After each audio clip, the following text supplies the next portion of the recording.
ప్రధానంగా 4 major symptoms ఉంటాయి. ఏంటంటే రక్తహీనత, ఎనీమియా, సివియర్ ఎనీమియా ఉంటుంది, హిమోగ్లోబిన్ బాగా తగ్గిపోవటం అంటూ జరుగుతుంది. కొంతమందిలో ప్లేట్లెట్స్ కూడా తగ్గిపోవటం అంటూ జరుగుతుంది.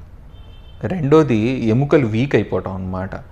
బోన్స్ బాగా వీక్ అయిపోయి దాని మూలంగా bone pains, especially long bones, పెద్ద బోన్స్ను, వెన్నుపూస, స్కల్, రిబ్స్ ఇట్లాంటి వాటిలలో బోన్స్ ఇన్ఫిల్ట్రేషన్ అవటం మూలంగా బోన్స్ వీక్ అయిపోవడం అన్నమాట. చాలాసార్లు పేషెంట్స్ ఉట్టి బోన్ పెయిన్స్ తోటి ప్రజెంట్ అవుతారు.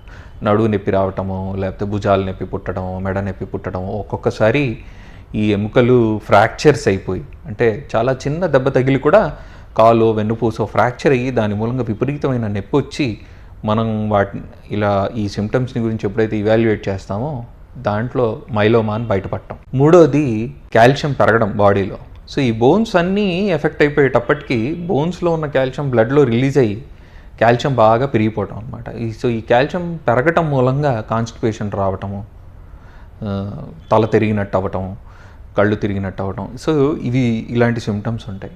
నాలుగోది చాలా ఇంపార్టెంట్, కిడ్నీ ఫెయిల్ అవ్వడం అనమాట.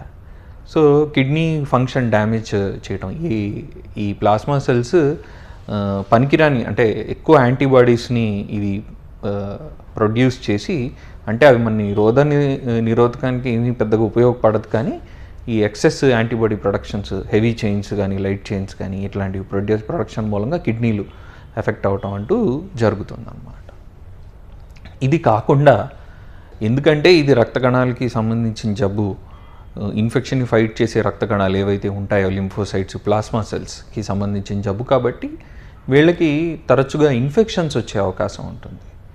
సో ఇన్ఫెక్షన్స్, సో ఇవి ప్రధానంగా మనం మైలోమాలో చూసే లక్షణాలు అన్నమాట.